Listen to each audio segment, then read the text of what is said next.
Alright, YouTubers, Instagrammers, I'm starting on my 93 Chevrolet. It's crew cab, long bed, 6.5 diesel. I've had the truck almost 4 years. Done a complete exhaust on it. Had put a new torque converter in it. Torque converter went out. And put marine injectors in it and had a new injector pump rebuilt for it. Put that in it and had it turned up 10%. New radiator. Put LED lights on the back and things like that. New headlights. Just, basic wear and tear on a lot of the stuff on lights, but the other stuff is stuff that it needed. And about 2 weeks ago, maybe 3, I was driving home from work one evening and blowed a hole in the piston. So, gonna rebuild this old 6.5 motor and put it back in and go from there. But I will keep you posted as I go. Taking the front bumper off to get to it, take a front clip out. And while I've gone and do this work, I'm putting a full 4x4 straight front axle under it, out from underneath a Ford, and get away from this independent front suspension. But I'll keep you posted on that as I go as well. So here we go. All right, you can see the LED factory lights.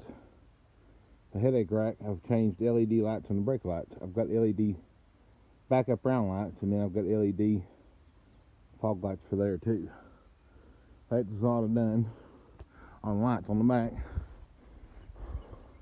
Oh, how well you can see it here. Get down here, there you go. There's the 4-inch exhaust I changed on it, Diamondback. 3-inch at the turbo, comes back to right underneath the passenger side door and changes from 3-inch to 4, and then it runs all the way straight back. No muffler, no nothing, straight pipe.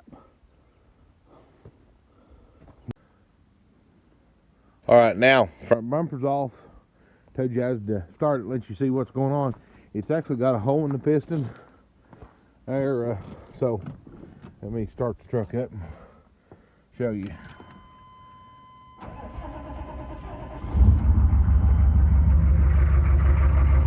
Don't sound too bad.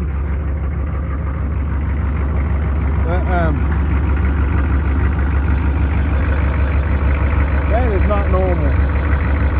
That's where there's a hole in the piston that's putting some compression down the crankcase and blowing oil out. You see the oily residue. I don't know how well it's showing up on camera, but oh yeah, you can. You can see it right there. A big oily spot right there. Even blowing out the dipstick there. Alrighty there, another continuation on what I was doing there, where I'm taking this 6.5 motor out. I had to take the running boards off so I can get to that one bottom bolt on both sides. There is one there on the bottom you get straight up from the bottom. There's 2 in the inner fender. There's 2 you get into from behind the door, and then there's 2 on top. We've got the hood off now, and what I'm doing now is taking these bolts out of the top of the oil cooler. There's one on the bottom. I'm going to lay this motor oil cooler down and let it just hang on the hoses.